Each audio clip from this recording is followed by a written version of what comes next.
الله الرحمن الرحیم. لیکچر نمبر 12 کې به مونږ د نټورکینګ چې څومره ډیوایسز دي نو دا به ګورو. نو لیر 1 نه چې کوم ته مونږ فزیکل لیر وایو د هغې نه به سټارټ اخلو. نو نن به ګورو چې د فزیکل لیر کوم ډیوایس دي هغې کې به پهله ریپیټر چې کوم دی دا مونږ ډسکس کوو، دې نه پس به بیا نور ډیوایسز ډسکس کوو. نو ریپیټر څنګه چې نوم ورکړی دی چې ریپیٹ کرنا، دہرانا یا ری جنریٹ کر کے ری ټرانسمیټ کر کے، نو هغه ډیوایس چې هغه زمونږ سیګنل ری جنریټ کی یا ری ټرانسمیټ کی نو هغې ته مونږ څه وایو؟ ریپیټر.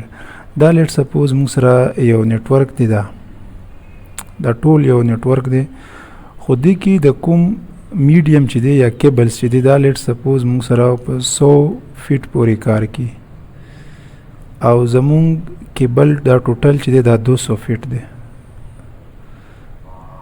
100 دی خوا 100 دلته کې. نو اوس زمونږ دا کیبل صرف 100 فیټه پورې ډیټا وړی راوړی شي، هغې نه مخکې نشي وړی، دا د دې کیپیبلیټي دی. نو که مونږ وغواړو چې دا زیاته کو، دا کیپیبلیټي زیاته کو، دا د دې خوا هم راځي دا ډیټا، دا 100 فیټ چې کوم دې خوا دی یا 100 میټر چې هر څه تاسو کنسیډر کوئ. نو دې سیناریو کې به بیا مینس کې مونږ یو ډیوایس لګوو چې هغې ته مونږ څه وایو؟ ریپیټر. نو ریپیټر کار څنګه کی؟ لیټ سپوز دی ځای نه تا 1 نه ډیټا استی کمپیوټر 1 نه کمپیوټر 4 ته. نو چې کله دا ډیټا 100 فیټه پورې راشي بیا مخکې نشي تللی، نو دا سیګنل راځي ریپیټر ته. ریپیټر یې څه وکړي؟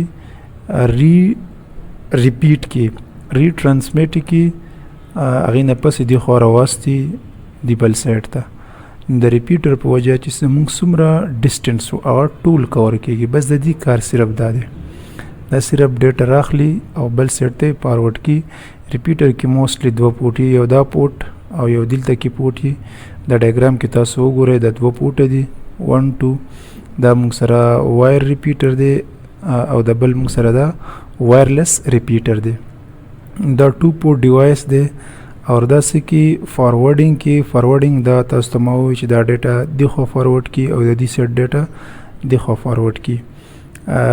نو فلټرینګ دا نشي کولی. مثلا که زه وغواړم چې دا 1 دی دا 2 ته ډیټا واستي، نو دی وخت کې چې کله دا ډیټا 1 نه راځي داسې 2 ته خو به راشي، خو دا ډیټا به ریپیټر دغه سیټ ته هم فارورډ کی. نو دا د ریپیټر یو قسم ته تاسو نقصان وګڼئ چې دا هر یو ډیټا مخکې فارورډ کی. ولې چې دې کې داسې سافټویر یا داسې کنټرولینګ میکانیزم نشته چې هغه دا وپېژني چې یاره دا ډسټنس ما په دې سایډ باندې دی نو د بل سایډ ته د ډیټا لیږلو ضرورت نشته. نو دا هر ځل ډیټا فارورډ کی او فلټرینګ نشي کولی. ری جنریټ او ری ټرانسمیټ باندې خو تاسو ما پوه کړئ چې دې ځای کې سیګنل راشي نو هغه څه وکړي؟ ری جنریټ کړي او دوباره ری ټرانسمیټ کی. د نه علاوه کولیژن ډومین.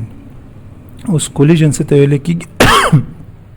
کولیژن دې ته ویل کېږي چې د دې سایډ نه سیګنلې روانې دي او همغه سیم ټایم کې د دې سایډ نه هم سیګنلې راغلي. نو دې کې داسې کېدای شي چې دا خپلو کې ټکراو شي، کولیژن وشي.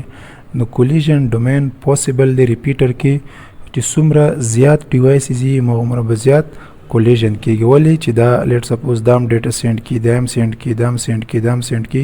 نو دې سیناریو کې موږ سره 4 ډیوایسز دي، نیکسټ به 8 شي یا به 10 شي. نو کولیژن ډومین ډیپینډ کی په نمبر آف ډیوایسز، چې څومره ډیوایسز ډیریږي هغومره به کولیژن ډومین زیاتیږي.